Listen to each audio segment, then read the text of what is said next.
Olá, tudo bem? Estamos começando agora mais um programa Pense Nisso. O meu nome é Irineu Martins e eu quero congratular você, quero agradecer, que Deus possa te abençoar por estar conosco. A partir desse momento, nós vamos dedicar ao estudo das profecias, ao estudo das mensagens escatológicas referente aos nossos dias e aos dias vindouros. Então, que você possa tirar proveito do nosso momento e eu gostaria de dizer que nós estamos estudando uma série que tem como título O Conflito Cósmico entre o Bem e o Mal. E debaixo desta série, nós estamos aí já no 67º encontro. Já estudamos 66 vídeos, cada um dos encontros com temas diferentes, mas o tema central é o conflito cósmico entre o bem e o mal. De maneira que, debaixo desse tema, com vários títulos em cada encontro, nós estamos ampliando, estamos desenvolvendo, estamos explicando mais e mais esse assunto. E eu gostaria que você, na oportunidade, assistisse também os outros vídeos, até mesmo para tirar alguma dúvida daquilo que nós vamos falar. Isso é explicado nos vídeos anteriores. Nós só vamos dar sequência no encontro que estamos começando agora. E assim é cada encontro. Estamos ampliando, estamos desenvolvendo aquilo que foi falado no último ou nos encontros anteriores, ok? Então assista os outros vídeos para que você fique mais esclarecido sobre esse assunto. E nós também fazemos uma recomendação. Além dessa, recomendamos que, se possível, que você nos acompanhe com uma Bíblia em mãos para que fique mais identificado a mensagem, comprovado a mensagem, para que você realmente possa se aproximar de Deus ao ler a Bíblia. Nessa atitude, você, eu, todos nós, nos identificamos mais com o autor da Bíblia, que é o nosso Criador. Então, para que haja esse efeito saudável, positivo na tua vida, eu peço que você leia conosco os textos que vamos apresentar aqui. Enfim, para dar continuidade do que já temos falado, vamos começar com o que está lá em Zacarias capítulo 13. Se você então tiver uma Bíblia, abra Zacarias capítulo 13, dos versos 7 ao 9. Vamos ver o que Deus diz aqui. Desperta, ó espada, contra o meu pastor e contra o homem que é o meu companheiro, diz o Senhor dos Exércitos. Então, o pai está fazendo uma referência ao filho, né? Ele é o Senhor dos Exércitos, e ele é o pastor que seria ferido neste mundo. Morreria, conforme São João 3,16. Ele veio ao mundo para morrer para todos os seres humanos, para que todo aquele que nele crê, dos 4 pontos da terra, não importa a raça, não importa a língua, não importa condição social, enfim, para todo aquele que nele crê, que não pereça, mas tenha a vida eterna. O propósito da vinda deste, que é apresentado pelo Pai como sendo o seu pastor, então, veja, é morrer por todos os seres humanos. Ele deveria, então, vir e morrer, e aqui ele está descrevendo ainda no verso 7. Fere o pastor e as ovelhas ficarão dispersas, mas volverei a mão para os pequeninos. Essas ovelhas citadas aqui nesse livro do Zacarias, que é um livro do Velho Testamento, nós já explicamos que as profecias do Velho Testamento, a princípio, tinha a sua primeira aplicação é para o povo de Israel. Esses pequeninos que, ao verem o seu pastor, que é tido pelo Pai aqui como também o seu pastor, o pastor que é Cristo, ao ser ferido aqui no mundo, para cumprir o propósito de morrer pelos seres humanos, para a sua salvação, ao ser ferido, essas ovelhas seriam dispersas. E essas ovelhas diz respeito ao povo de Israel, porque a primeira aplicação das profecias do Velho Testamento era para o povo de Israel. Quanto a isso, nós já explicamos detalhadamente em profecias anteriores, aí, em encontros anteriores, essas profecias nós já explicamos, e detalhamos que das profecias do Velho Testamento, muitas delas tinham dupla aplicação. Uma, debaixo da condição de um povo que aceitasse o Messias, que estivesse preparado para recepcionar o Messias quando ele viesse. Então, debaixo dessa situação, ao terem ouvido eles os reclamos dos profetas que Deus enviou a eles, então eles estariam preparados, o Messias teria vindo para eles, eles o reconheceriam, iriam exaltar o Messias, mas a missão de morrer pela raça humana deveria acontecer. O propósito da sua vinda seria esse. A diferença, então, é que, debaixo dessa primeira condição, Jesus não seria morto pelos seus. Conforme São João diz lá, veio para os seus e os seus não o receberam. Então, não teria esse texto na Bíblia, conforme lá em São João, o capítulo 1 está descrito. Ele teria vindo, mas ele teria sido recebido, e quem mataria Jesus então? Seria os inimigos de Israel. O povo de Israel teria muitos inimigos, porque o mundo não aceita aqueles que querem fazer a vontade de Deus. Muito porque Satanás, Jesus reconheceu como sendo o príncipe deste mundo. Então, nesta situação, ele iria reunir muitos povos. Lá em Ezequiel 39 fala como sendo Gog e Magog, ou seja, Gog da cidade de Magog, iria ser como a areia do mar, e esses povos iriam contra o povo de Israel, e nós já explicamos a condição que seria, o que aconteceria, de acordo com a luz que a Bíblia nos traz, né? Nós podemos montar o quebra-cabeça e entender como seria, né? Pelo menos nos aproximar da situação que seria se o povo tivesse esperando o Messias, tivesse aceito o Messias. Ele seria morto sim, mas através dos inimigos, pelas mãos dos inimigos do povo de Israel. Então, depois que ele morresse, não haveria o porquê, se o seu povo estaria preparado, o aguardando, já com o coração unido em Cristo, então não teria por que ele demorar na sua vinda. Ele iria morrer, iria ressuscitar, deveria ir para o céu para se apresentar ao Pai, do jeito que ele fez, realmente ele fez tudo isso, mas só que a questão do tempo do seu retorno seria já naqueles dias, quando ainda aquele povo rebelde estaria ali prevalecendo contra o povo de Israel. Então, a situação do Velho Testamento, e nós já explicamos, recorra lá nos outros vídeos para entender detalhadamente a esse assunto, né? Então seria assim, Jesus retornaria em breve e vamos ler o que iria acontecer com as ovelhas que ficariam dispersas. O verso 8 e o verso 9. Zacarias 13, 8 e 9. Em toda a terra, diz o Senhor, 2/3 delas serão eliminados e perecerão, mas a terceira parte restará nela. Farei passar a terceira parte pelo fogo, e a purificarei como se purifica a prata, e a provarei como se prova o ouro. Ela invocará o meu nome, e eu ouvirei, direi, é meu povo, e ela dirá, o Senhor é o meu Deus. Então, falando aqui do povo de Israel, a princípio, e depois se estendendo para toda a terra, teria esse efeito. Aí entra o capítulo 14, que fala, se você ler aí quando tiver tempo, dele retornando, já naqueles dias, e ele iria pleitear, iria lutar como Senhor dos exércitos contra os inimigos de Israel. E toda essa ficção que hoje as igrejas evangélicas, pentecostais, os neopentecostais, os protestantes, entre aspas, aí, estão defendendo de que Israel irá ser favorecido por Jesus, que irá guerrear a favor de Israel contra os inimigos de Israel. Então, sem entender esses fatos, dessa condição que seria no passado, então eles estão pegando a profecia e querendo agora aplicar para o tempo do fim, mas Israel não esperou pelo Messias. Israel não aceitou os reclamos dos profetas. Israel não deve fazer cumprir o Israel literal, lá na Palestina, o que está aqui em Zacarias 14, de Jesus voltar logo naqueles dias e lutar contra os inimigos de Israel. Então isso seria naqueles dias, naquela primeira condição. Sendo que Israel foi negligente, foi omisso, foi rebelde, então a situação é toda outra. Muitas diferenças nós vemos o Novo Testamento apresentar para nós, com a ideia de que haverá algumas similaridades. Aí que entra a profecia dupla. O que é profecia dupla que nós já explicamos? Coisas que eram para acontecer naquela condição, naqueles dias, de uma certa forma, mas ainda há de acontecer.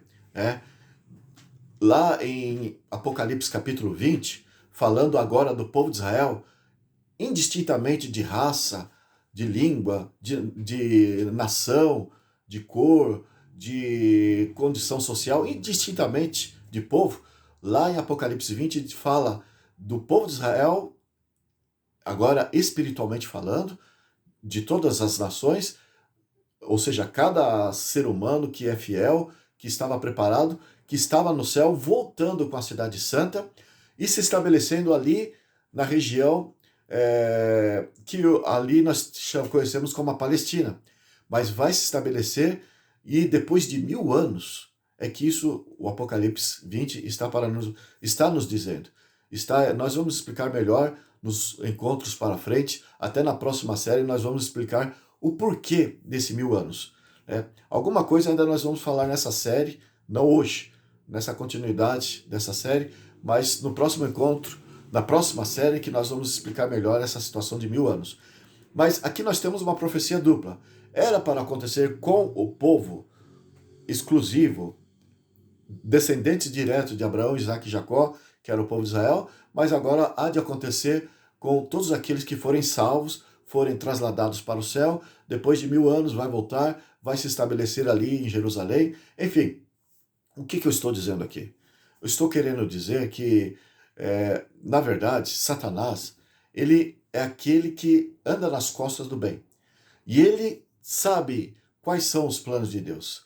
E sendo que Deus coloca Israel como preeminência, e repete muito, tanto Israel literal, que era do passado, as profecias para aquele Israel, como para o Israel espiritual do futuro, que há de acontecer ali em Jerusalém, da cidade santa descendo, e fala sobre o povo de Gog e Magog no Velho Testamento, fala para esse povo que era um povo unido com Deus, o povo de Israel. Agora o povo de Israel espiritual, unido depois de 1000 anos, vai sofrer a mesma situação com Gog, que o exército é tido ali em Apocalipse 20 como inúmeros, como se fosse areia do mar. Então, pegou esse paralelo. Então, nós temos essa profecia dupla, que era para acontecer de uma forma, mas vai acontecer de uma outra forma, e nós já explicamos o que é isso. Satanás, então, querendo imitar as coisas de Deus, para trazer confusão, para mostrar também que ele tem o seu lado divino, ele está copiando e ele está querendo ali tomar Israel para atingir os seus propósitos. E é por isso que nós temos ali na cabeça dos evangélicos, dos protestantes, dos neopentecostais, em geral, eles estão jogando a sua aposta sobre Jerusalém, porque eles olham, conforme já temos explicado também, Jerusalém como sendo o povo de Deus, e eles não podem fazer nada contra esse povo, porque, de acordo com a fé deles, se é o povo de Deus, então Deus há de favorecer esse povo. Então, eles querem ficar do lado desse povo favorecido por Deus. Eles não querem se posicionar contra, evidentemente. Então, é segundo a fé deles, é o comportamento deles. E, enfim, é por isso que os republicanos, que são conservadores, são mais voltados para as coisas do protestantismo, para as coisas evangélicas. Os assessores de Donald Trump, na sua primeira gestão, eles eram todos evangélicos. Enfim, sendo que eles têm essa visão, e agora eles estão para retomar o poder, eles acreditam que eles devem defender Israel para que Deus possa, em breve, no seu retorno, Jesus Cristo, estar olhando para a nação norte-americana como uma nação de pessoas que fazem parte do seu povo. Então, eles estão mexendo os pauzinhos evangélicos ali, o governo norte-americano, na visão do candidato ao republicanismo ali, Donald Trump, conforme na sua primeira gestão ele já defendeu, agora ele diz que voltará com mais força para defender Israel. Porque, segundo a visão deles, Israel é o povo de Deus. É o povo que Deus há de lutar a favor deles. E assim, então, com essa visão, é que no ano 2017, Donald Trump ele transferiu a embaixada dos Estados Unidos, que estava ali na cidade de Tel Aviv, para Jerusalém e declarou que Jerusalém é a cidade do povo de Israel. Mesmo indo contra a ONU ou a visão da Corte de Justiça Internacional, porque, na verdade, Jerusalém é uma cidade que não é só do povo de Israel. A sua parte ocidental, sim, mas a parte oriental pertence aos árabes, onde está o Domo da Rocha, a Mesquita de Omar ali. Então, é uma cidade que pertence aos árabes e ali há um grande conflito por causa dessa divisão, por causa da Palestina, que Israel está ali disputando com os palestinos, né? Jerusalém está disputando ali, o povo de Israel disputando com os palestinos. Então, esses dois povos totalmente opostos, diferentes, estão ali disputando o mesmo território, o mesmo setor, uma mesma cidade, mas Donald Trump, ele passou por cima, olhando para o povo de Israel como o povo de Deus, ele disse, olha, Jerusalém, nós, norte-americanos, reconhecemos como sendo a cidade dos judeus. Isso criou, então, um aumento de tensão naquele local. Por isso também desencadeou essa guerra entre Israel e Hamas, um dos motivos. A Arábia Saudita deu o seu apoio ali, de aproximação com Israel, com os Estados Unidos, e houve então esse aumento de clima de guerra naquela região. Enfim, mas com essa visão, Satanás ele está querendo estabelecer o seu poderio ali em Jerusalém. E ele está até atraindo o Papa com esses conflitos, ele está fazendo com que o Papa venha a ser o solucionador, aquele que vai solucionar o conflito, porque aquela região é um barril de pólvora. Veio desde eras passadas, do início de Israel, da sua formação, no final da década de 40 ali, 1948, quando Israel foi estabelecido como Estado, ali sempre houve conflito, desentendimento, uma tensão de guerra entre os palestinos, as nações árabes, com o povo de Israel.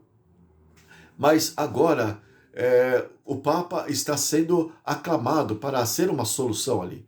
E nós já lemos aí depoimentos do ex-presidente de Israel, Shimon Peres, olhando para o Papa Francisco como o único que pode resolver aquela situação, e ele está sendo atraído para ser o encarregado da paz. E, consequentemente, não só o encarregado da paz ali, mas também a nível global. E ele já tem um sinal que ele está defendendo há muito tempo, o Papa, que é um sinal de união global, de união de todos os povos, não apenas entre árabes, palestinos e israelenses, mas de todos os povos. E esse sinal do Papa, para que todos possam dar as mãos, é a observância obrigatória do dia do domingo, o primeiro dia da semana. E nós já temos falado muito sobre isso. O sinal que vai unir todos os povos. O Apocalipse 13 fala do sinal da besta. E nós já temos provado pela Bíblia o que é o sinal de Deus, que você encontra em Apocalipse 7, que é o Santo Sábado do Senhor, descrito em toda a Bíblia, e o que é o sinal da besta. Você encontra também lá em Apocalipse 13, que é uma contraposição ao sinal de Deus. O Papa está sendo chamado, então, para resolver aquele problema. E Donald Trump, ele, com essa ideia de que ali, realmente, Jerusalém é o local onde Deus tem a sua aprovação, ele está, então, se direcionando também para aquela direção. Não só o Papa está sendo atraído para estar ali, para resolver o problema ali, para dali passar para o mundo a guarda do domingo, porque se resolve o problema ali, então o mundo todo vai estar disposto a se unir, a dar as mãos, então deve resolver ali para que haja o ecumenismo global. Então não é só o Papa que está sendo chamado, mas os Estados Unidos está ali fazendo o seu papel para que possa realmente se concretizar a paz naquela região. Então, sendo que eles têm essa visão, Donald Trump ele recebeu, em comemoração aos sionistas, nem precisamos dizer a página da web ali, que você encontra na internet. Não é uma moeda que criaram da parte dos judeus, mas da parte dos sionistas, uma moeda que tem a imagem, o rosto do imperador persa do passado, Ciro, que deu apoio para que Israel saísse da Babilônia e voltasse para Jerusalém, para ali em Jerusalém reconstruir o templo.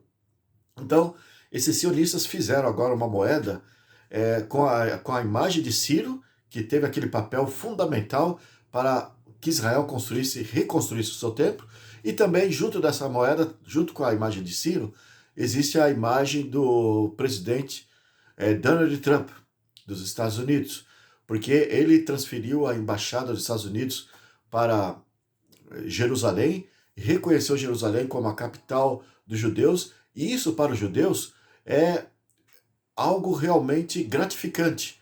Então eles estão felizes desse apoio norte-americano, e assim o Papa, junto com os Estados Unidos, estão focando ali em Jerusalém.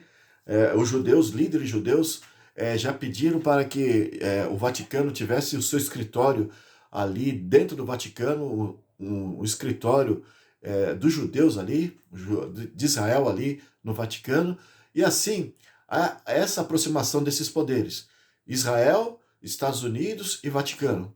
E dali nós vamos ver a paz sendo passada para o mundo. Os Estados Unidos vai forçar a paz a nível global.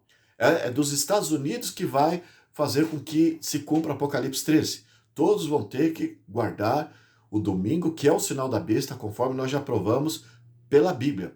Os Estados Unidos vai ser o agente do papado nessa tarefa de impor, pelo poder econômico e pelo poder militar, impor ao mundo a guarda do domingo. No entanto, é de se entender, né? Nós podemos perceber que vai partir primeiro de Jerusalém para que isso aconteça lá nos Estados Unidos e dos Estados Unidos para o resto do mundo.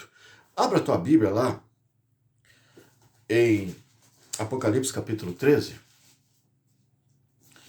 Veja, nós temos falado que os Estados Unidos, que é uma nação protestante, uma nação de evangélicos, e o papado, que é uma nação, que é um poder católico, eles, de acordo com a profecia bíblica, iriam juntos, o papado dos Estados Unidos, descrito em Apocalipse 13, iriam atentar agora, no tempo do fim, contra a lei de Deus, que é ali que é o selo de Deus.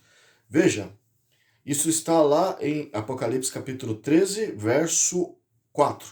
Nós lemos assim: e adoraram o dragão é Satanás, né? E adoraram o dragão porque deu a sua autoridade à besta. Então, Satanás é que deu a sua autoridade, o seu trono ao papado, né? O verso 2 deixa bem claro isso.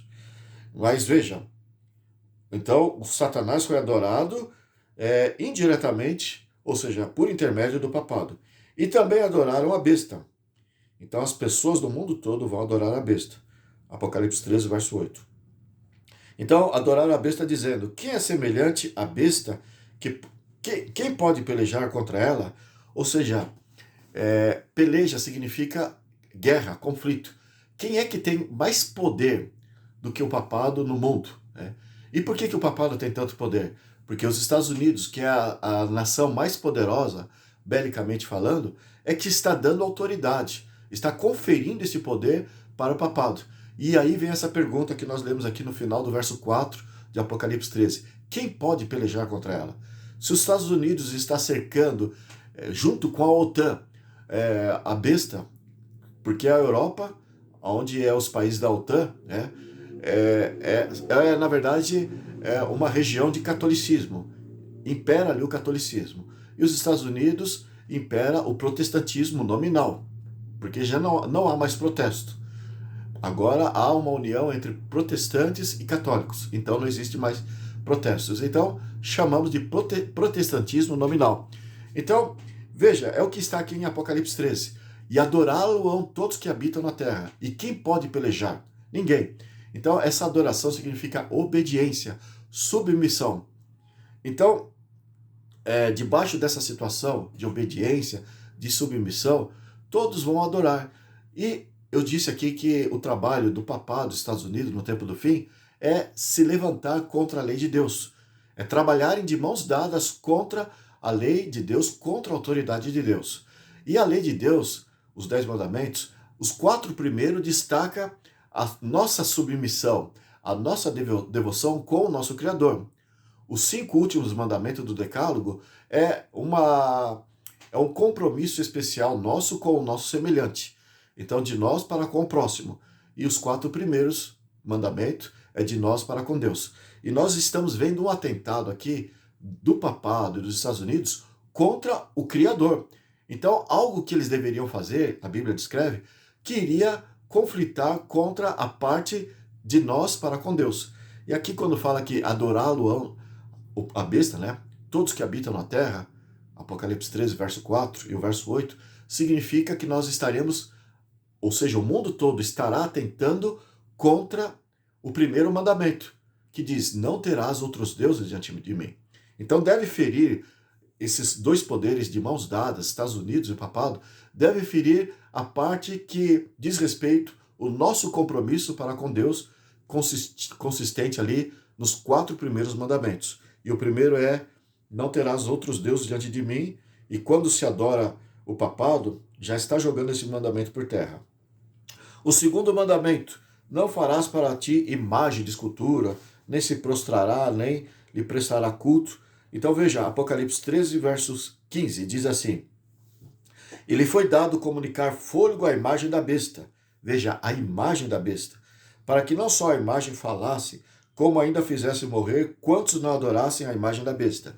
Nós já explicamos detalhadamente, anteriormente aí, que a imagem não significa uma estátua devocional, como você encontra ali em Daniel capítulo 3, com Sadraque, Mesaque, Abdenego, que Nabucodonosor mandou erguer lá na Babilônia, com 6 côvados de largura, com 60 de altura, medidas os 6 e seus múltiplos, que era muito comum ali para identificar o panteão babilônico.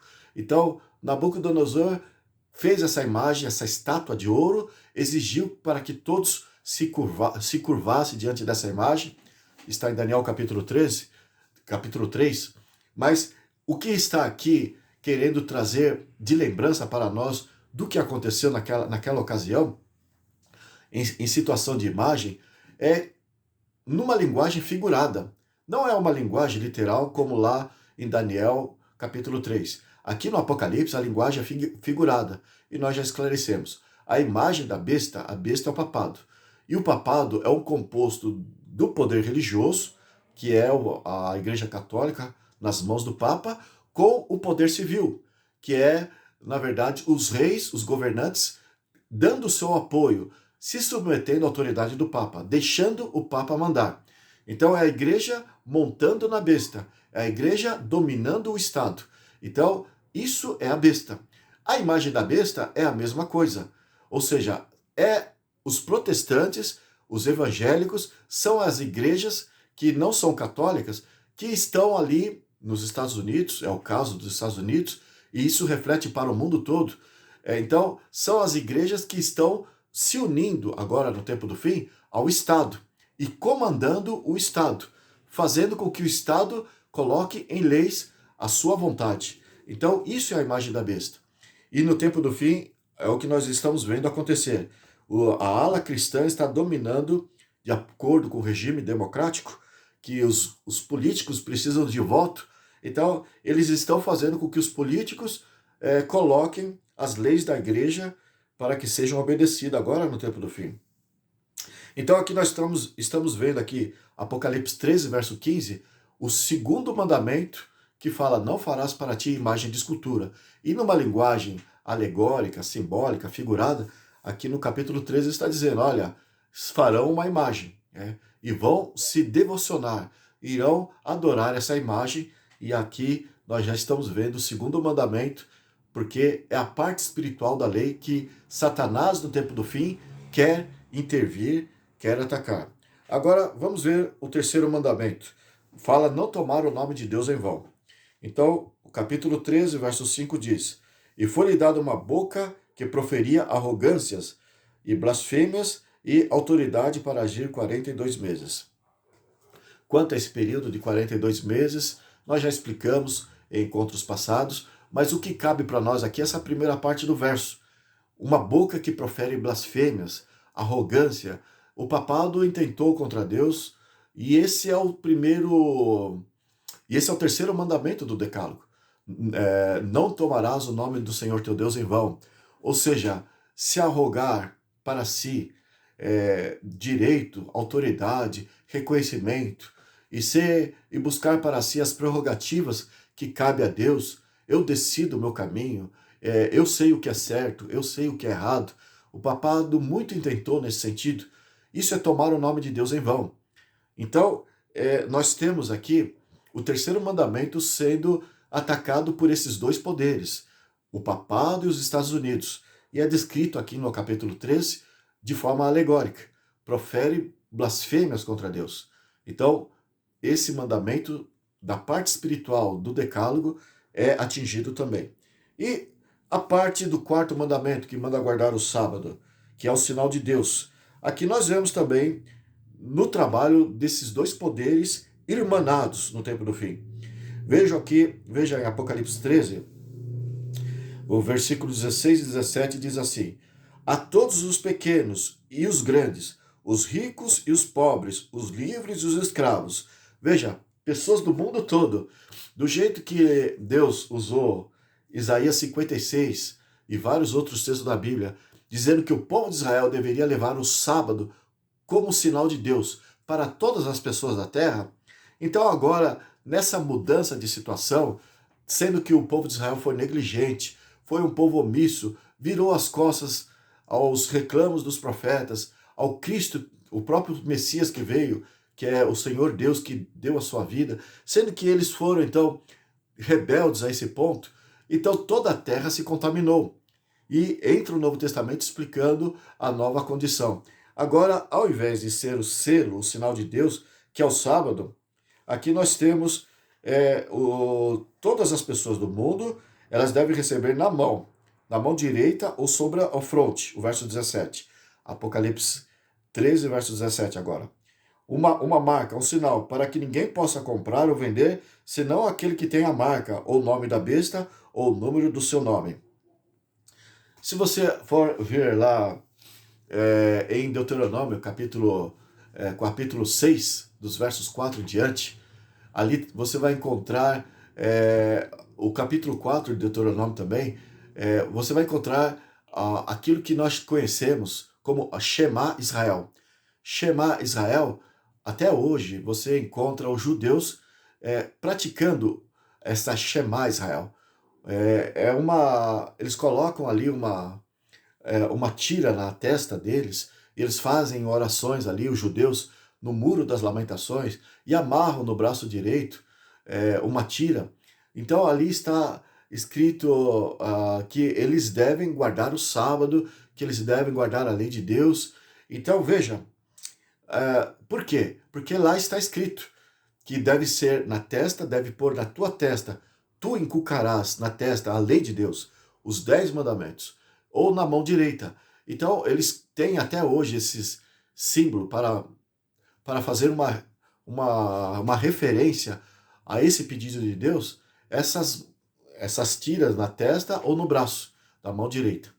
Então, a lei de Deus na mão direita, lá em Deuteronômio capítulo 6, dos versos 4 em diante, e também em Deuteronômio 4, é um símbolo das obras, da pessoa que vai viver a lei de Deus. Ela não só vai meditar, vai aceitar, mas ela vai viver, ela vai praticar, e é isso que Deus espera de nós, que nós tenhamos uma fé viva, uma fé vivida. Então não apenas de teoria, da boca para fora. E aqui uma tira na mente, conforme Deus pediu lá nesses textos, significa que a pessoa terá na mente constantemente. Ela tem vívida a mensagem de Deus, a lei de Deus em sua mente. Ela não se esquece.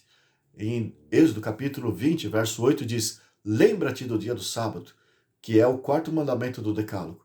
Então vai ter na mente, não vai esquecer, lembra-te. Ela está memorizando, ela está ali recordando constantemente, conforme diz lá em Deuteronômio. Então, de acordo com o que nós vemos aqui da paródia de Satanás sobre o que Deus pede, Deus ele está trazendo para nós no capítulo 13 do Apocalipse, Satanás imitando. Por isso que o sinal dele é na testa ou na mão, porque ele está copiando o que Deus pediu ali no Velho Testamento. E veja, aqui falou do número 666, né? Mas só que Satanás copia de forma oposta. Se Deus pede o sábado e pede toda a lei, Satanás ele copia usando a mesma linguagem, mas de forma totalmente oposta. Né?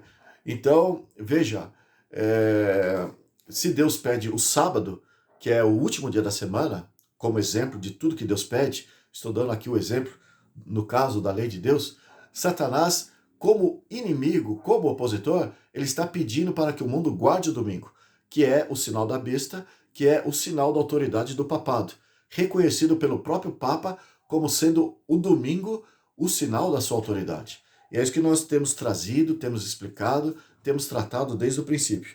E veja, o número dele, o final do verso 18. Ora, o seu número é 666 e pede para calcularmos.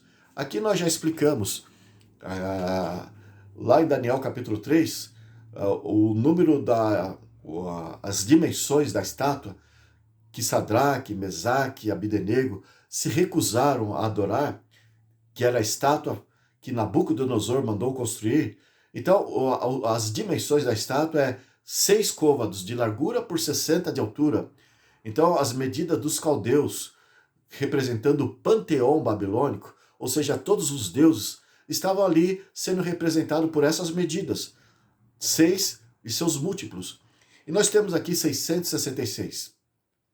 Se você for analisar tudo que Deus pede para nós na Bíblia, do Gênesis ao Apocalipse, é que o homem se submeta à autoridade de Deus.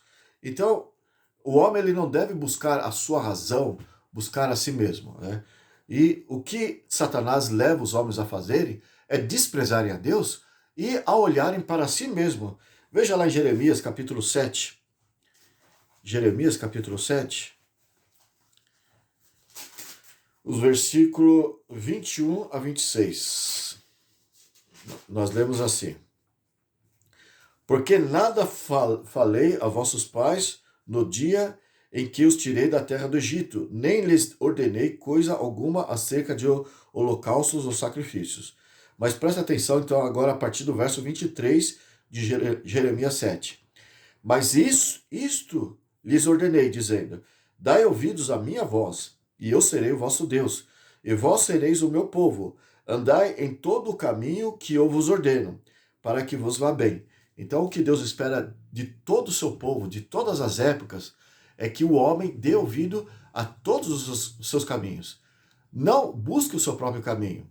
Isaías 56, verso 6, verso 7, diz assim, que nós devemos buscar o Senhor enquanto se pode achar, invocá-lo enquanto está próximo. Deixe o ímpio os seus próprios caminhos, para que não pereça buscando os seus próprios caminhos. Leia lá a hora que você tiver tempo, Isaías 56, do verso 1 ao verso 6. E aqui nós estamos vendo aqui a mesma coisa, Jeremias 7, verso 23. Agora veja o verso 24. Mas não deram ouvidos, nem atenderam, porém andaram nos seus próprios conselhos e na dureza do seu coração maligno, andaram para trás e não para adiante. O verso 25. Desde o dia em que os vossos pais saíram da terra do Egito, até hoje, enviei-vos todos os meus servos, os profetas. Todos os dias, começando de madrugada, eu os enviei. Mas não me destes ouvidos, nem me atendestes, endurecestes a cerviz e fizestes pior do que os vossos pais. Enfim, o que nós vemos aqui Deus dizendo para nós através da Bíblia? O assunto 666, na verdade, aqui eu usei um texto de Jeremias, capítulo 7, para dizer que toda a Bíblia defende, os caminhos de Deus, o que a Bíblia diz, o assim diz o Senhor, que deve ser aquilo que importa para os seus servos na terra, os seus filhos. Então devemos pautar a nossa vida no assim diz o Senhor. Salmo 119, 105. No entanto, os rebeldes escolhem o seu próprio caminho. Aqui se explica o que é, de acordo com toda a Bíblia, a ideia do 666. É o homem dizendo o que lhe é melhor. Ele vai escolher o seu próprio caminho. Ele não vai deixar Deus dirigir a sua vida. Então, se Deus fala para guardar o sábado e guardar os seus mandamentos, ele vai se rebelar contra Deus. E Deus aqui no capítulo 13, ele foi dando essas dicas para mostrar como que o intento do papado e dos Estados Unidos, representado pelos líderes religiosos, nominalmente protestantes ali, com a Bíblia em mãos, no entanto, unidos com o papado, eles estão procurando difamar, destruir a lei de Deus. Então, nós estamos vendo esta indicação de Deus para mostrar como que há uma rebeldia realmente da parte deles. E veja, aqui fala do número 666, Apocalipse 13, verso 6, e pede para calcularmos. O que significa então 666? Significa o homem insistindo, persistindo, resistindo nos seus próprios caminhos. Ele insiste em não avançar para o 7. É por isso que nós temos 666. Então, ele não ouve o chamado de Deus. Deus manda avançar para ele, como lá no sétimo dia da semana, ele criou o casal e logo em seguida ele deu o sábado, para que o homem, ao avançar para o sábado, o sétimo dia da semana, se identificasse com o Criador. Mas o homem insiste em não avançar. Ele é rebelde, ele é resistente contra a palavra de Deus. O interessante é que Deus aqui ele vai dando dicas para que nós analisemos. Aqui é um contraste daqueles que vão receber o sinal da besta, que vão guardar o domingo, vão ficar aí do lado do papado, e aqui no capítulo 14 de Apocalipse, já fala daqueles que vão ficar do lado de Deus. Nós já comentamos sobre os 144 mil, mas só para ver a curiosidade, o capítulo 14 de Apocalipse, verso 1, diz assim: Olhei, e eis o Cordeiro em pé sobre o monte Sião, e com ele 144 mil. Esse monte Sião não é aqui, lá em Jerusalém, aqui, conforme o Velho Testamento aplicava para o povo de Israel do passado, né? Debaixo da primeira condição. Agora, se aplicando no Apocalipse para todos os salvos da terra, os 144 mil é um número aqui que Deus descreve em contraposição ao 666. E é um número que estabelece o governo de Deus. Então, o que é 144 mil? 12 multiplicado por 12 mil dá 144 mil. 12 multiplicado por 12 mil dá 144 mil. O número 12, conforme já explicamos em vários encontros aí, tem a ver com o governo de Deus. Deus estabeleceu 12 meses no ano, né, para que a Terra dê uma volta e complete no ciclo em volta ao Sol, né, de 12 meses. Assim se governa o ano. E nós temos também o número 12 das 12 tribos de Israel, que era o povo de Deus, o peitoral do sumo sacerdote, havia 12 pedras. Enfim, Deus estabeleceu muito o 12, a cidade lá em Apocalipse capítulo 21, o perímetro da cidade santa é de 12 mil estádios. Deus estabeleceu o número 12 para identificar o seu governo. E aqui nós estamos vendo aqueles que se identificam com o governo de Deus, que é os 144 mil. Então, logo em seguida, aqueles que têm o número da besta, que é 666, e se identifica com o governo do homem. Então, para nós entendermos, aqui está uma mensagem. E aqui ainda no verso 1 de Apocalipse 14. E tendo na fronte escrito o seu nome e o nome do Pai. Então, possui na fronte os 144 mil escrito, simbolicamente, né? Escrito o nome do Cordeiro e o nome do Pai. Uma plena identificação com o seu Criador. E nós já explicamos que o sábado, lembra-te do dia do sábado para o santificar. Êxodo capítulo 20, verso 8. É um convite de Deus para que nós, o ser humano, desde o tempo de Adão, se identifique com o Criador. Deus deixou o sábado para esse encontro de identificação. Então, essa aliança entre criatura e Criador é o que faz com que o homem se identifique com o seu Criador. Aí tem na testa o nome do Cordeiro e o nome do Pai, que é um emblema de identificação de caráter, identificação de personalidade. E aqui, por outro lado, na testa, na mão direita ou na testa dos que vão receber o sinal da besta, eles têm um número que se identifica com 666. É um oposto, né? É um oposto ao sinal de Deus. E aqui nós temos essas dicas para que a gente possa realmente ficar inteirado, né, na contrafação, porque Deus está passando uma mensagem para nós. E veja, muitos estão achando que é um chip, eles estão olhando aí, olha, já estão querendo implantar o sinal da besta nas pessoas. Esse sinal é um chip de computador. Se dizia aí atrás, antes do chip falavam do código de barras.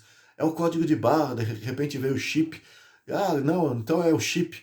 De repente, outros estão a dizer aí, não, o sinal da besta lá de Apocalipse 13 é o celular, porque todo mundo tem o celular nas mãos e não tira da mente. As pessoas ficam com o celular nas mãos. Ah, não, o código da besta é a vacina. Outros acham que é a vacina. Se a pessoa se deixar vacinar, ela estará marcada com o código da besta. Mas tudo que a Bíblia fala a respeito não tem nada a ver aí com essas coisas físicas. Aqui o outro já diz até que é o QR Code. Né? Então eles ficam inventando essas coisas assim físicas, essas marcas, que na verdade não tem nada a ver realmente com o sinal da besta.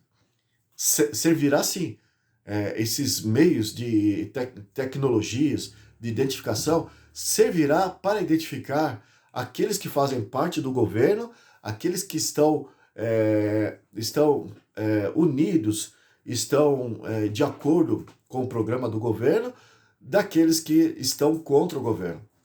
Então, a pessoa será identificada se facilmente. Ela pode até ter o sinal de Deus, ou receber o sinal de Deus, mas ter um chip, ter um celular, ou usar o QR Code, ou ser vacinado. E essas pessoas, na verdade, serão identificadas quando o governo for atrás dessas pessoas, elas serão mais fáceis de serem identificadas, porque esses meios podem fazer com que o governo as encontre.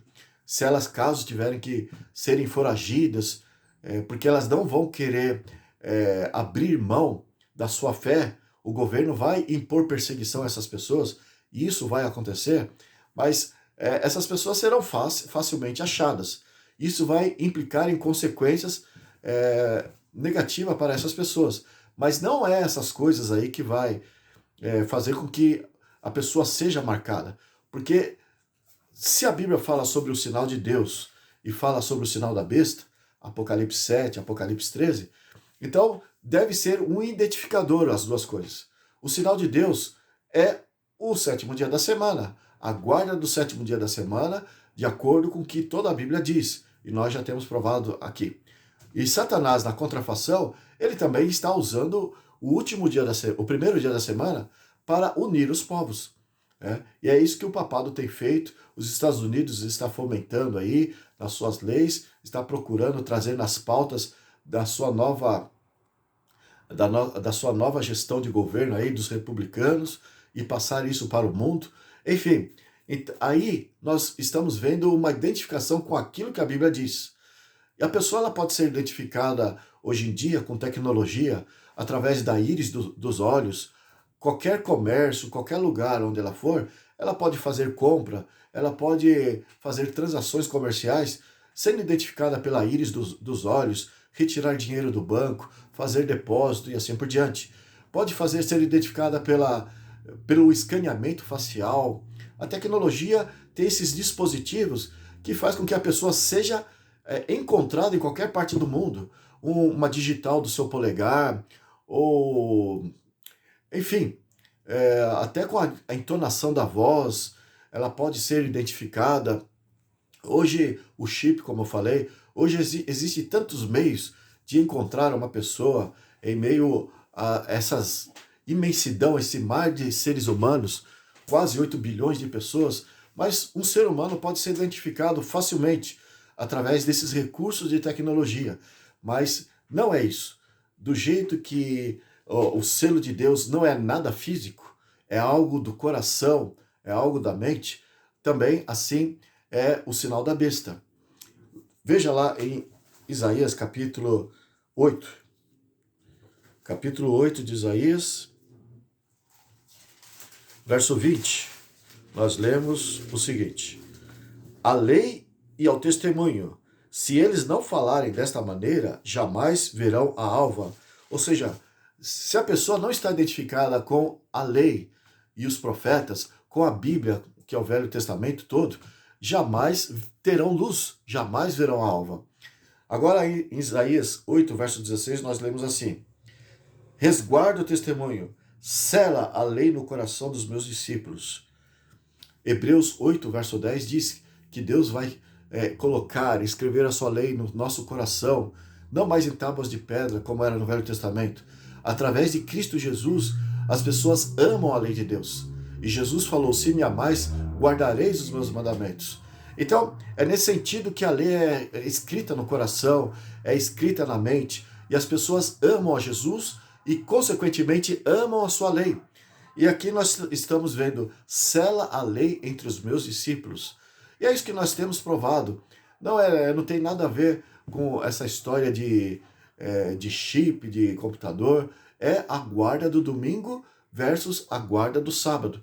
É isso que é o ponto de litígio, o ponto de controvérsia, é o ponto da crise agora para o tempo do fim. E deve ficar bem claro, não é porque hoje se guarda o sábado que a pessoa já está selada com o selo de Deus. Porque o que o Apocalipse traz é para o conflito quando for cobrado do homem a sua fé debaixo dessa observância. Porque vai realmente ser cobrado pelos governos do mundo todo essa fidelidade. Do jeito que aconteceu no tempo da Babilônia, com aqueles 3 amigos de Daniel, Sadraque, Mesaque, Abdenego, do jeito que aconteceu com eles, agora, na questão do sábado, do tempo do fim, será exigido se a pessoa vai realmente demonstrar, permanecer firme, fiel com Deus, guardando o sábado ou não. Tudo Satanás vai providenciar para fazer com que a pessoa desista. Haverá ameaças de todas as maneiras, haverá até ameaça de tortura e de morte, e vai acontecer isso, né? Muitos hão de depor a sua vida, agora no tempo do fim, por essa questão da guarda do sábado e do domingo. Aqueles que ficarem do lado da guarda do domingo, em conformidade com o mundo, esses poderão comprar, poderão vender, poderão estar em conformidade. Até agora também, então, ninguém recebeu o sinal da besta. Nem o sinal de Deus alguém recebeu, por mais que seja sinal desde o princípio, mas ele é colocado à prova e será realmente considerado nessa questão final de pressão do Estado, dos governantes, dos líderes do mundo. Dessa mesma forma, concomitantemente com o assunto do sábado, será a questão do domingo.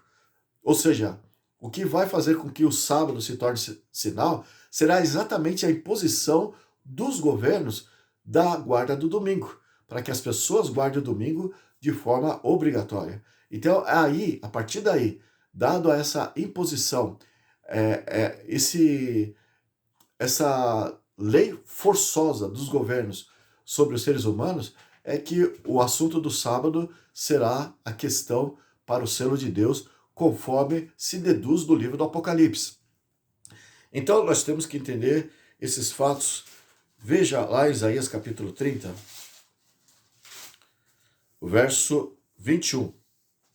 Nós lemos assim: quando te desviares para a direita e quando te desviares para a esquerda, os teus ouvidos ouvirão atrás de ti uma palavra dizendo: este é o caminho, andai por ele. Então, na Bíblia não existe esse negócio do homem escolher o seu próprio caminho. As pessoas que estão guardando o domingo, eles mesmos admitem, é uma tradição da igreja. Sendo que Jesus morreu, ele deixou ali agora o sábado, que era dos judeus. A Bíblia não defende em parte alguma. Não existe uma só linha na Bíblia, um verso, não existe nada que defenda essa ideia de um sábado para os judeus. Existe os sábados cerimoniais que nós já explicamos. Colossenses 2, Efésios capítulo 2, o apóstolo Paulo tocou nesses sábados cerimoniais, que é distinto do sábado edênico, que Deus deu para o homem desde a criação. Mas os rebeldes não querem aceitar a clareza do que a Bíblia diz, e eles querem dizer que o sábado era para o passado, era para o povo judeu, fazia parte da quinta dispensação. Agora, nessa sexta dispensação, segundo eles, nós vivemos debaixo da graça, não mais debaixo da lei. Então, nós não precisamos guardar o sábado, porque isso, aí pegam o que Paulo falou, Paulo disse que caducou. Agora, Cristo está acima de sábado, está acima de tudo. Sempre Cristo foi acima do sábado. Jesus é o Senhor do sábado. E sendo ele o Senhor, estando acima, lhe assistiu o direito de dizer tudo com respeito à sua lei. Então, nesse seu direito, nós já explicamos no encontro passado, no capítulo 5, do verso 17 ao 19 de São Mateus, ele deixou bem claro que ele não veio mudar nada da lei. Ele veio cumprir para dar exemplo a todos os homens, até que o céu e a terra passe. Nós devemos seguir o seu exemplo. Conforme ele cumpriu, devemos cumprir. Conforme ele viveu, devemos viver. E ele disse, até que o céu e a terra passe. Isso deve ser prioridade para os seus seguidores, para aqueles que realmente o amam, os que guardam os seus mandamentos. Mas existem os falsos profetas que estão dizendo que a lei caducou. O Espírito Santo vem atrás dos verdadeiros e diz, eu não vou te deixar desviar nem para a esquerda e nem para a direita, mas sim, eu vou te mostrar, este é o caminho, andai por ele.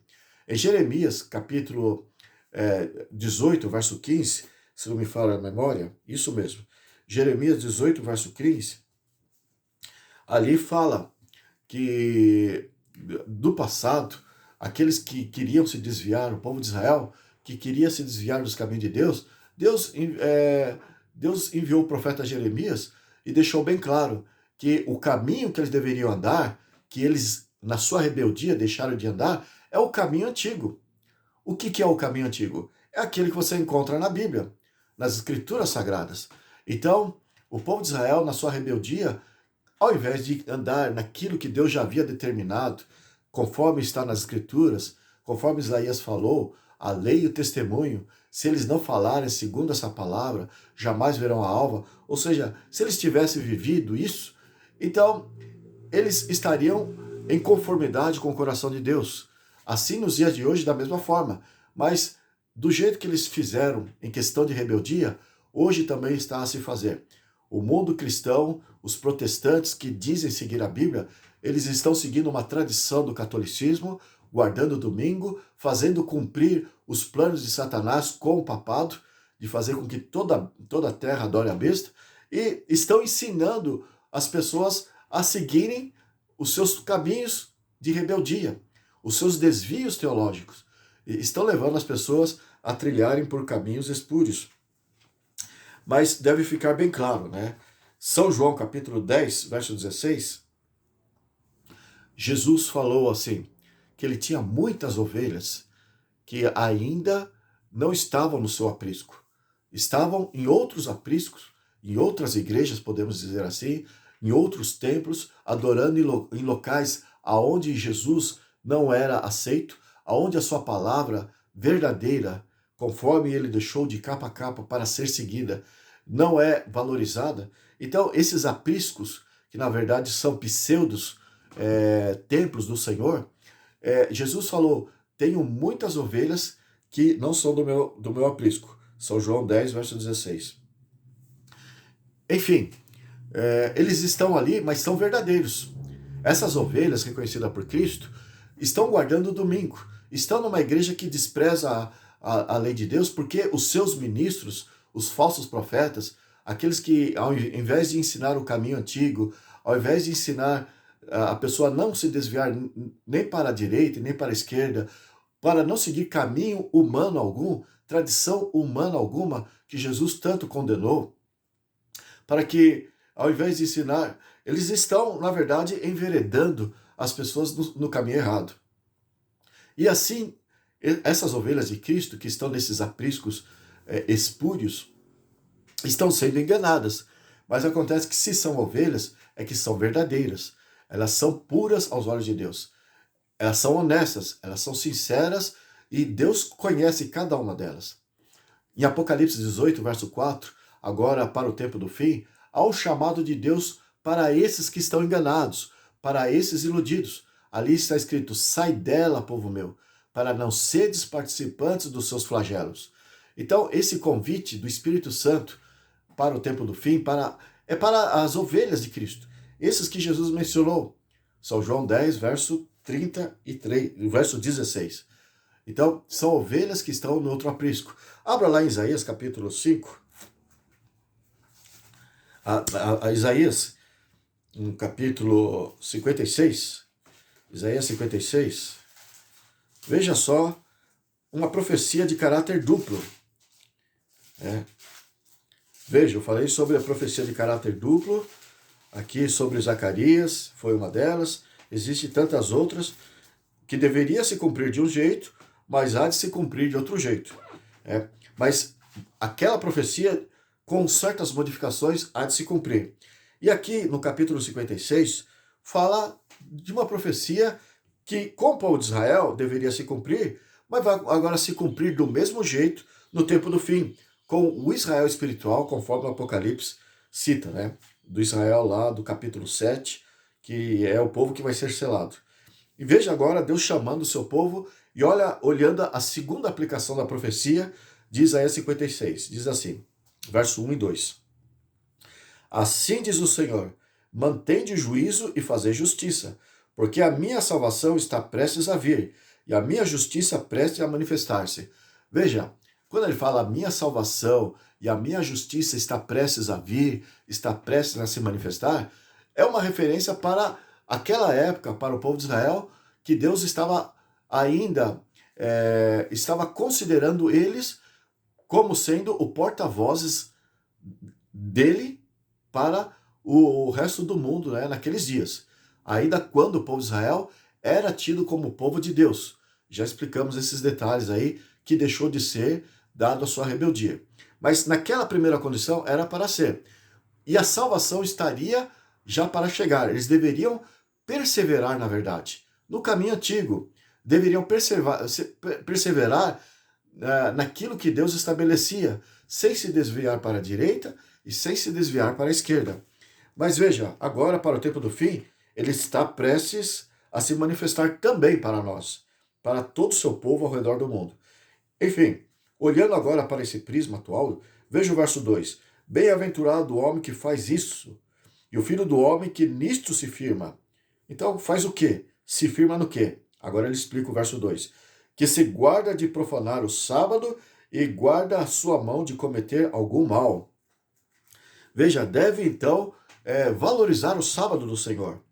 Aos estrangeiros que se achegam ao Senhor, agora do mundo todo, para o servirem e para o amarem em nome do Senhor, sendo deste modo servos seus, sim, todos que guardam o sábado, não o profanando, e abraçam a minha aliança. Veja, além dos 10 mandamentos, nós explicamos no encontro anterior, e outros encontros também, o sábado é tido como singularmente, especialmente a aliança de Deus.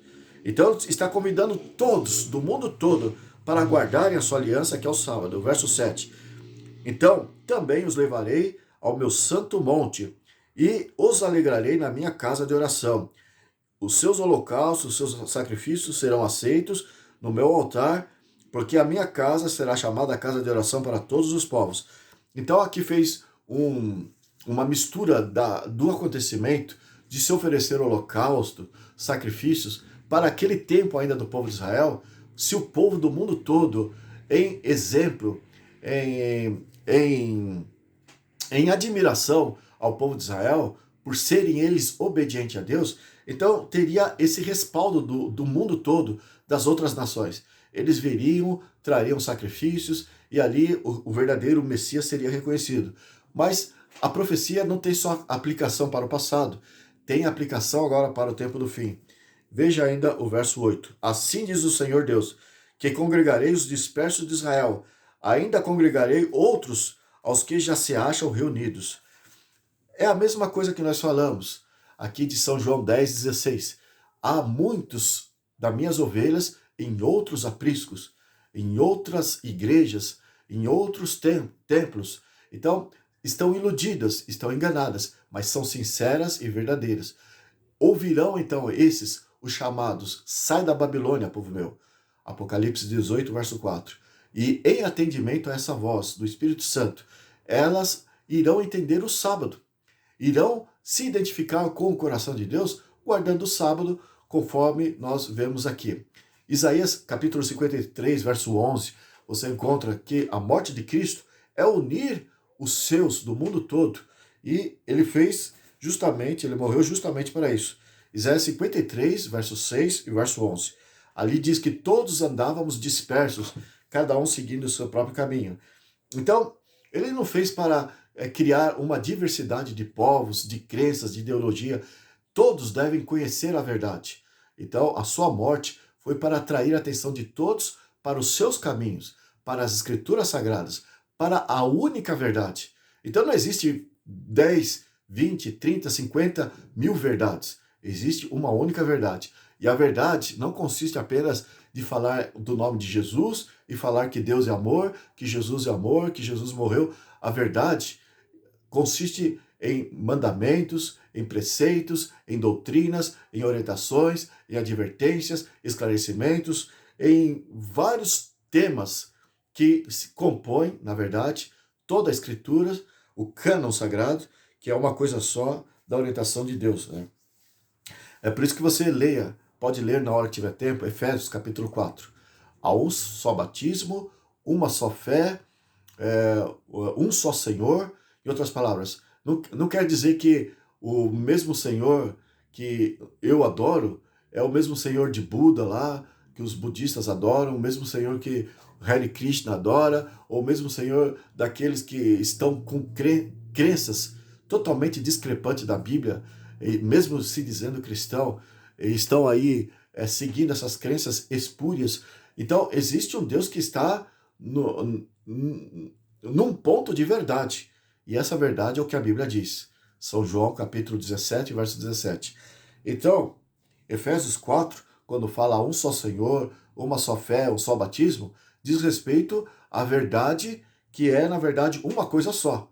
Não é para espalhar esse tema, é para deixar a pessoa dentro da verdade. Você conhece aquele texto de São João 8, verso 32? Jesus falou, e conhecereis a verdade, e a verdade vos libertará. Ele está querendo dizer que nós somos, o ser humano, é escravo do engano, é escravo de Satanás, porque ele é o pai da mentira. E engano, na verdade, é mentira. Mentira é engano. Então, quando a pessoa conhece a verdade, ele consegue se libertar. Ele consegue enxergar aonde Satanás está atuando para enganar as pessoas. E ele sempre engana com base na mentira, com base em disfarce. Parece verdade. Para enganar, ele usa esse método de se aproximar da verdade. É por isso que tem o domingo que fala de unir todos os povos, da parte do papado, e parece que isso soa como divino, como sendo a vontade de Deus, mas é aí que Satanás atua. Enfim, mas com base nessas diferenças, Aleister Crowley, ele ensinou sobre a lei de Telema. Faça tudo o que queres, faça o que queres, né? É o tudo da lei. Então ele ensinou ali, inspirado por Satanás, que a diversidade, desde que as pessoas amem, isso é que importa, né? Então Deus não está preocupado com o que você pensa, o que fulano, beltrano pensa.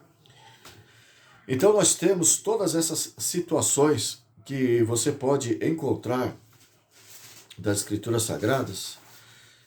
E lá em Apocalipse, em Isaías capítulo 58, verso 13, nós lemos assim, Isaías 58, 13.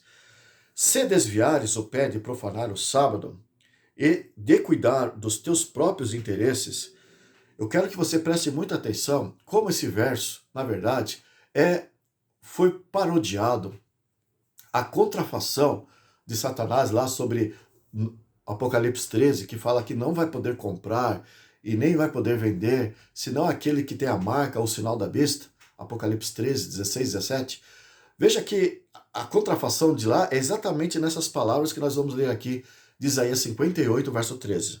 Veja, se desviares do teu pé de profanar o sábado e de cuidar dos teus próprios interesses no meu santo dia. Então é como se Satanás firmasse bem a sua atenção nessas palavras do Senhor. Veja, Deus está dizendo que nós devemos nos separar no sétimo dia da semana, o sábado, que é o sábado do Senhor. Aqui do Velho Testamento é muito explícito isso. Então, Deus deixou para nós sermos separados do mundo. E o que ele diz mais? O diabo está de olho nisso. Ser chamados o sábado de deleitoso. Então, Satanás ele está vendo que o sábado provoca no fiel de Deus alegria, é deleitoso. E santo dia do Senhor é um dia diferente, digno de honra, e o honrares não seguindo os teus caminhos, nem pretendendo fazer a tua própria vontade, e nem falando palavras vãs. Então, só para complementar, o verso 14 diz assim: então te deleitarás no Senhor, eu te farei cavalgar sobre os altos da terra, e te sustentarei com a herança de Jacó, teu pai, porque a boca do Senhor o disse. Em outras palavras, a pessoa seria exaltado nas nuvens, seria levado para o céu. A promessa de Deus para Jacó seria a vida eterna com Deus. E aqui as pessoas irão participar, o povo de Israel, irão participar dessas bem-aventuranças, dessa glória que Deus prometeu a Jacó e a todos aqueles que seguem o exemplo de Jacó, né? Que se transforma, que se arrepende, assim por diante. Enfim, mas o que o diabo viu aqui, em Isaías capítulo 58, verso 13, que ele usou de paródia, que é citado por Deus ali para desmascarar o diabo. Ele citou ali em Apocalipse 13, versos 16 e 17. Então, o diabo ele viu que, já que esses querem ser diferentes, já que esses que estão do lado do exército de Deus querem se santificar, querem ter o sábado que Deus separou lá do Éden para o seu povo. Então, esses que querem dizer que é um dia de alegria, eu vou fazer com que a vida deles seja uma tempestade. Eu vou fazer com que a vida deles seja um terror. Eu vou dificultar tanto a vida desses guardadores do sábado, que eles não vão sentir prazer em guardar o sábado do Senhor. Eles vão até procurar ter esse dia como um dia singular, mas a pressão que eu colocarei sobre eles será tão intensa que eles vão sentir um dessabor em guardar o dia do sábado. Farei com que eles desistam de guardar o sábado de tanta pressão que eu usarei contra eles. Então, esse negócio de você encontrar lá em Apocalipse 13, 16, 17, sobre o sinal da besta, que aqueles que não tiverem esse sinal serão vão receber um boicote, né? Vão ser proibidos de comprar, vender, comercializar e assim por diante. Então, essas pessoas, na verdade, é como se Satanás dissesse assim: bem, já que eles não querem fazer nada no sábado, eu vou então fazer com que eles não façam nada em dia nenhum. Eu vou proibir com que eles sejam boicotados, sejam proibidos, sejam cerceados, sejam dificultados. Eles não terão, em dia algum, direito como cidadãos. Então eu vou providenciar para que a vida deles seja um inferno. Eu vou riscar eles da terra de uma vez por todas. Deus só pediu apenas para que o homem se separasse no sétimo dia da semana. Em contrarresposta, na questão do sinal da besta de Apocalipse 13, Satanás quer separar eles do mundo através da pressão, para ver se eles permanecem fiéis. E posteriormente, de acordo com o que você vê ali em Apocalipse 13, verso 18, desde o verso 15, 16 e 17, Apocalipse 13, 15, 16 e 17, então posteriormente a esse boicote econômico, existe a sentença de morte. A pressão vai aumentando mais e mais, até que receba a sentença de morte. Enfim, é isso que a Bíblia está nos trazendo, do que Satanás tem planejado para aqueles que querem ficar do lado da verdade. Ora, se Deus tivesse instituído desde a criação o sábado e depois precisasse mudar, então significa que Deus é que errou. O homem não se adaptou àquilo que Deus fez para a sua alegria, para a sua felicidade, desde o Jardim do Éden, Gênesis capítulo 2, verso 1 ao 3. Então, se Deus precisou mudar, significa que foi Deus que errou. Mas acontece que mudanças das leis acontecem nesse mundo, porque os homens erram, os homens são falhos e constantemente eles precisam estar ajustando as suas leis de acordo com os seus deslizes, as suas faltas. Mas a lei de Deus, Deus é um soberano que não erra, ele é imutável. Então o que ele instituiu desde o Jardim do Éden para o homem não precisa mudar. É por isso que em Isaías 66, verso 22, verso 23, diz que o sábado para todo homem, do jeito que foi lá do Éden, com Adão e Eva, e de lá para todos os homens, ali está dizendo em Isaías 66, 22, 23, que voltará a ser para todo homem. Então não tem esse negócio de troca do dia que Deus estabeleceu para todo homem.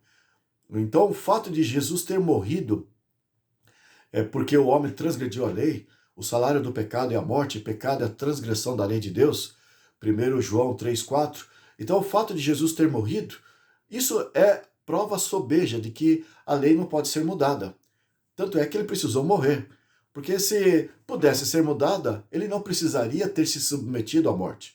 Ele simplesmente teria mudado, teria falado com o homem, mas, enfim, os homens cristãos aí estão aí querendo deturpar a lei de Deus, e lá nos Estados Unidos, o Congresso americano, com o retorno da direita, eles estão dizendo que não existe na Constituição necessariamente algo que proíba a união da igreja com o Estado, e eles estão querendo desprezar a ata de direitos que foi redigida ali para garantir a liberdade dos americanos, para garantir a separação entre a igreja e Estado.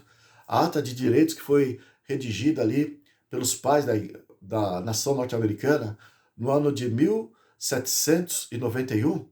Então, eles estão dizendo que essa ata de direito não tem valor para a Constituição.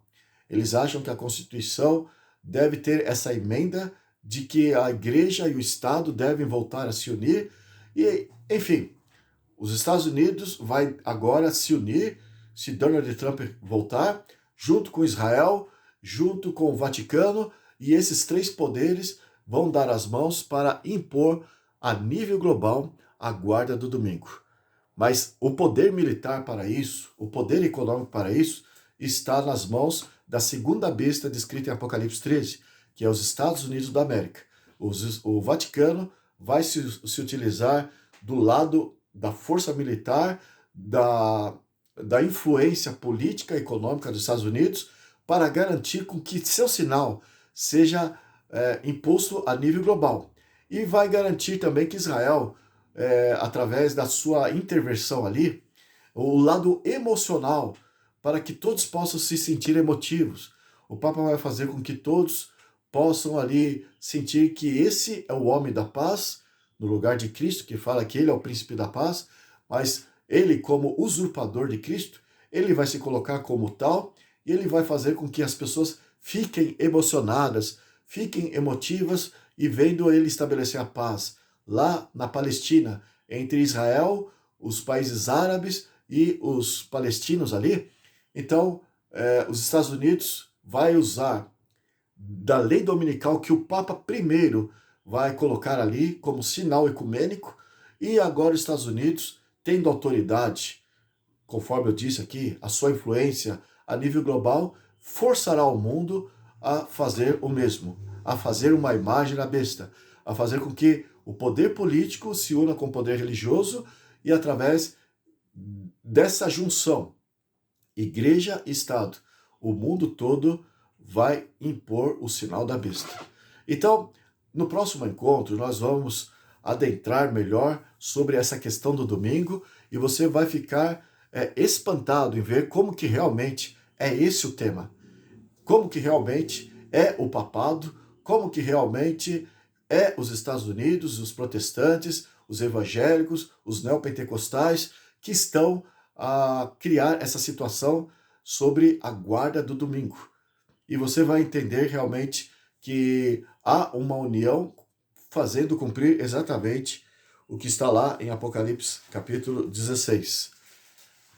Capítulo 16, nós lemos assim o verso 13 e 14. Já tenho lido em outros encontros, mas só para que você entenda bem, para que fique bem gravado no que consiste essa união. Olha o que descreve aqui sobre o tempo do fim para o tempo de agora. Apocalipse 16, 13 e 14. Então vi sair da boca do dragão, da boca da besta e da boca do falso profeta 3 espíritos imundos semelhantes a rãs. Então, o dragão, o espiritualismo, a besta, o papado. O falso profeta é o protestantismo nominal a nível global. Todos esses 3 poderes estariam no mundo todo. Então, vi sair da boca do dragão, da besta e do falso profeta esses 3 espíritos semelhantes a rãs. Porque eles são espíritos de demônios, operadores de sinais, e se dirigem aos reis do mundo inteiro, com o fim de ajuntá-los para a peleja do grande dia do Deus Todo-Poderoso. Então nós estamos vendo aqui esses poderes, fazendo com que todos na terra possam dar as mãos, agora no tempo do fim, unindo os reis, mas são espíritos de demônios. Apocalipse 17, verso 1 e 2. Veio um dos 7 anjos que tem as 7 taças e falou comigo dizendo, vem, mostrar-te-ei o julgamento da grande meretriz, ou seja, a igreja que se prostituiu, que é o catolicismo, o Vaticano, e que se acha sentada sobre muitas águas, muitos povos. Nós já explicamos isso, por isso que nós não estamos discriminando aqui.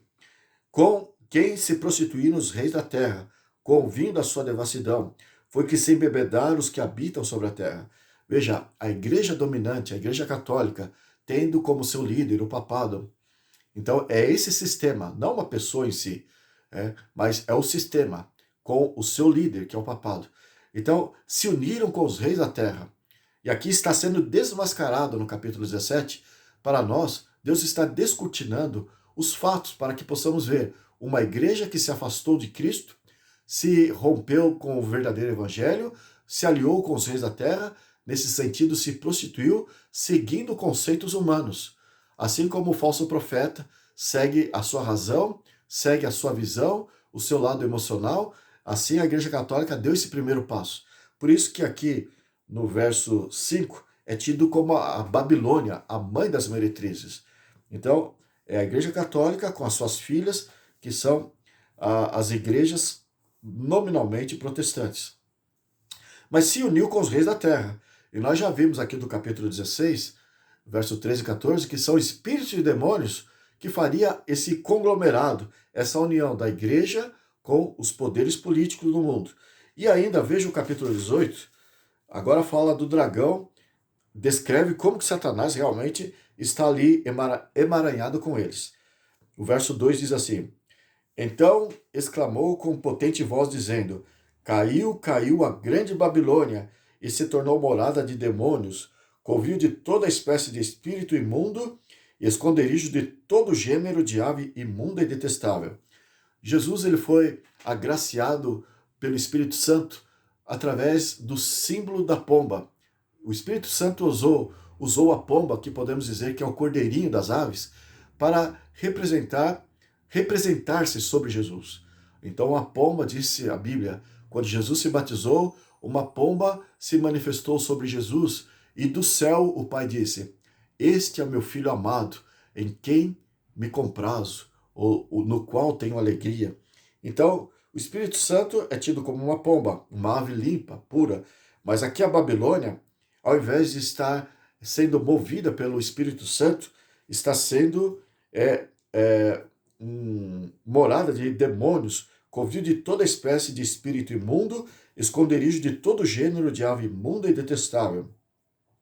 E o verso 3, para falar dessa união, conforme nós já temos citado dos versos aqui do Apocalipse, o verso 3 diz, pois todas as nações têm bebido do vinho do furor da sua prostituição. Apocalipse 17, verso 2, fala do vinho da Babilônia, da meretriz, que é a Igreja Católica. Pois todas as nações têm bebido do vinho do furor da sua prostituição. Com ela se prostituíram os reis da terra. Também os mercadores da terra se enriqueceram às custas da sua luxúria. Então, e aqui no capítulo 18, nós daremos para frente mais atenção, mas o fato é que o Apocalipse descortina para nós o invisível e fala que todos esses encontros que nós estamos vendo em nome da paz, em nome do amor, em nome dos líderes cristãos e dos líderes de outras religiões, toda essa ideia de inclusão, né? Toda essa ideia de união, de caridade, enfim, isso, por mais que pareça de Deus, são espíritos e demônios. E nós só podemos confirmar isso porque a Bíblia assim nos revela. Graças a Deus que nós temos a Bíblia e você faz muito bem estar nos acompanhando. No próximo encontro nós já vamos provar mais o assunto da guarda do sinal da besta, que é o domingo, e vamos provar todas essas movimentações, no que ela consiste, como virá a pena de morte. Enfim, esses detalhes estão diante de nós a partir dos próximos encontros. Eu quero agradecer a Deus e agradeço você também por ter estado conosco. Peço a você que você pense nisso e que você, no próximo encontro, esteja conosco para apreciar a Bíblia em mais um momento que vamos dedicar para isso. Fique com Deus. Até lá e que Deus te abençoe.